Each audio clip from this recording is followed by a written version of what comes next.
सड़क पर अचानक बदमाशों ने उस पर ग्रेनेड फेंका। वह सही समय पर इसे वापस फेंकना चाहता था, लेकिन परिणाम अगले दिन वह फिर से खून से लथपथ जीवित हो गया। जब वह फिर से घर से बाहर लगे, चाहे वह कितनी बार मरे, वह अगली सुबह जाग जाता, फिर वही काम दोहराता रहता।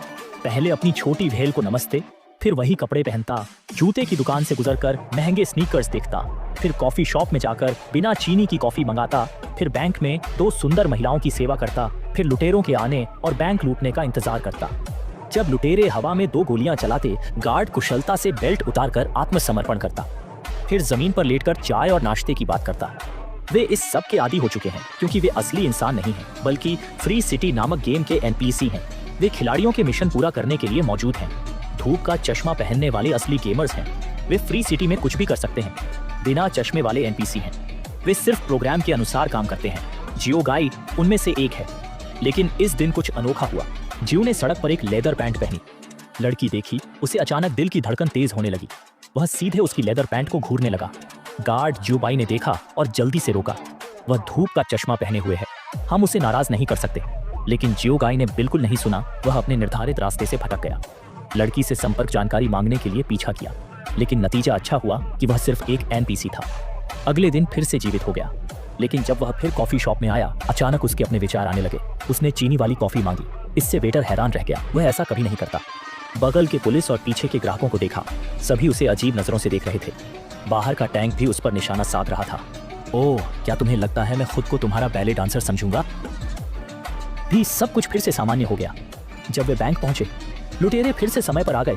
वह कुशलता से जमीन पर लेट गया, लेकिन सिर उठा सकता था। उसने फिर से कल वाली लेदर पैंट लड़की को देखा। गार्ड ने यह देख लिया। उसे बताया कि वह धूप का चश्मा पहने हैं। तुम दोनों का कुछ नहीं हो सकता। इस बात ने जो गाय को झटका दे दिया। सोचा था खुद का धूप का चश्मा मिल जाए तो क्या बात है। वह धीरे धीरे डाकू के पास पहुंचा। उसका चश्मा उधार लेना चाहा, लेकिन उसके इंतजार में एक जोरदार पिटाई थी। देखा कि लड़की दूर जा रही थी। वह तुरंत उठकर विरोध किया। खिलाड़ी से झगड़ते हुए गलती से गोली चला दी और खिलाड़ी मर गया। वह इतना नहीं सोच सका, चश्मा लेकर बाहर निकल गया। फिर उसने चश्मा पहन लिया। सामने का दृश्य देखकर दंग रह गया। सभी इमारतें बदल गई थीं। सड़कों पर हवाई जहाज और तोपें थीं। तभी पास में एक मेडिकल किट दिखी। उसने हाथ बढ़ाया। उसकी मदद से चोटें ठीक हो गईं। यह अनुभव बहुत अच्छा था। अचानक एक खिलाड़ी सामने मर गया। उसके शरीर पर नोटों का ढेर था। उसने हाथ बढ़ा कर लिया। पैसे तुरंत उसके खाते में जमा हो गए। शियाओ गई बहुत खुश हुआ। तुरंत बहुत सारे पैसे निकाले, अपने पसंदीदा स्नीकर्स खरीदे, नए जूते पहनकर लड़की को इम्प्रेस करने की सोची। उसी समय गेम कंपनी को शिकायत मिली। एक एनपीसी ने खिलाड़ी को मारा। प्रोग्रामर्स ने हैकर का शक किया, सर्वर में घुसपैठ की, एनपीसी का रूप धरकर गड़बड़ मचाई, लेकिन वे उसका पता नहीं लगा पाए। दोनों ने गेम में जाकर हैकर को पकड़ने का फैसला किया। जल्द ही दोनों फ्री स्किन पहनकर गेम में घुसे। शियाओ गई को नीली शर्ट उतारने की धमकी दी, वरना उसे मार देंगे। शियाओ गई बहुत परेशान हुआ, बोला, पुलिस इतनी बेवकूफ़ कैसे हो सकती है? मेरे पास कोई स्किन नहीं है, ये मेरा असली रूप है। पर वे दोनों कैसे मान सकते थे? उन्होंने बंदूक निकालकर उस पर तान दी। हालात खराब लग रहे थे। शियाओ गई जल्दी से भाग निकला। एक बड़ी इमारत के नीचे पहुंचा। आगे कोई रास्ता नहीं था। वह अचानक कूद गया। गलती से एक बहुत ऊंची इमारत पर कूद गया। ये साधारण जूते नहीं थे। तभी दोनों ने बेईमानी शुरू कर दी। सीधे कीबोर्ड से चीट कोड डाले। आसपास की इमारतों से सीढ़ी बनाकर पीछा किया। दोनों को पीछे आते देख शियाओ गई फिर से भागने लगा। भागते हुए नया आइटम खाया, जिससे बच गया। लेकिन खुशी मनाने का वक्त नहीं था। दोनों ने सोचा शियाओ गई मर गया, पर अगली सुबह वह फिर जिंदा हो गया और लड़की को छुपकर देखता मिला।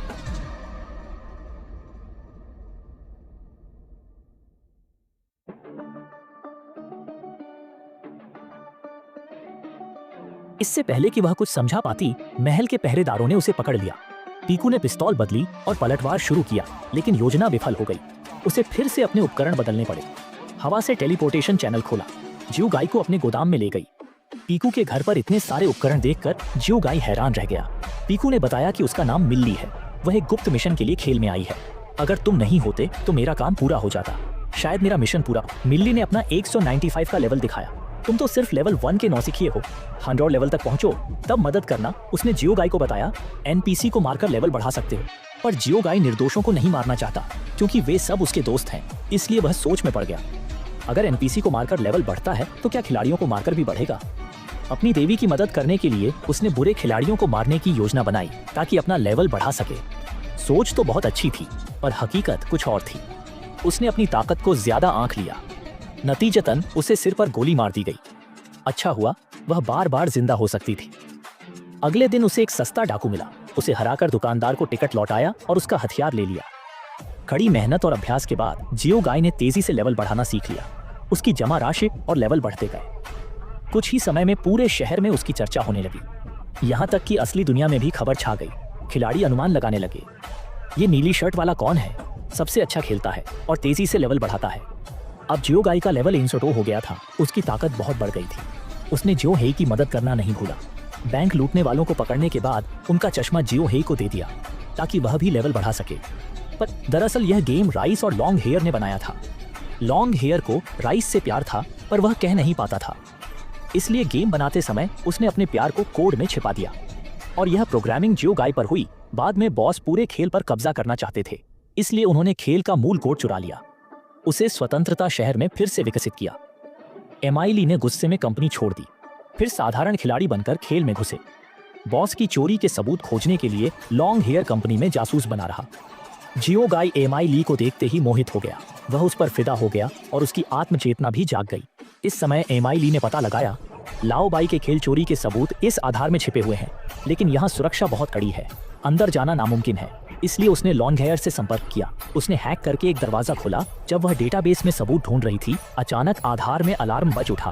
फिर हथियारबंद हैकर्स प्रकट हुए। उन्होंने उस पर अंधाधुंध गोलीबारी की। महत्वपूर्ण पल में जियो गाय समय पर पहुंच गया, लेकिन और भी गार्ड आ गए। उन्होंने दोनों को घेर लिया। एमाइली ने हथियार निकालकर लड़ना शुरू किया। जियो गाय को लड़ाई से बाहर धकेल दिया। एमाइली की वीरता देखकर जियो गाय ने अपने होंठ काट लिए, लेकिन अचानक एक लात ने सब बिगाड़ दिया। दोनों ने मिलकर गार्डों को हरा दिया। जियो गाय डुकाटी पर सवार हुआ। एमाइली गार्ड पर कूदी, फिर एक फ्लिप मारकर जियो गाय के पास आई। गोली चलाने के बाद दोनों खिड़की की ओर भागे। एमाइली को इस खिलाड़ी से लगाव हो गया। सबूत भूल गई। वे हर दिन साथ रहते, आइसक्रीम खाते और झूला झूलते। लॉन्ग हेयर को आश्चर्य था कि वह इतने हथियार चला सकता है। एमाइली जियो गाय को देख परेशान थी, पर जल्द शूट करना चाहती थी। एमाइली ने गोली चलाई, फिर उसकी आंखें तनाव से भर गईं। एमाइली ने कहा, होल्ड ऑन। जांघ पर लगा उपकरण उसे उठने में मदद करता है। एमाइली को लगा पोमेस का खर्च उसके लिए ज्यादा है, लेकिन तीसरी लाइन सही थी। उसका दिल बेचैन था, इसलिए उसने जांच करने का फैसला किया। जियो गाय की असली पहचान क्या है, बिना जांचे पता नहीं चलेगा। जांच करके वह हैरान रह गया। पता चला कि जियो गाय वही प्रोग्राम था जो उसने लिखा था, इसलिए वह सभी खिलाड़ियों की जानकारी देख सकता था। पर जियो गाय का आईपी नहीं मिल रहा था। सच जानकर लॉन्ग हेयर तुरंत एमाइली को ढूंढने लगा, उसे बताने के लिए कि जियो गाय एक कंप्यूटर कोड है। पर एमाइली मानने को तैयार नहीं थी। वह अभी अभी उसके साथ लड़ी थी।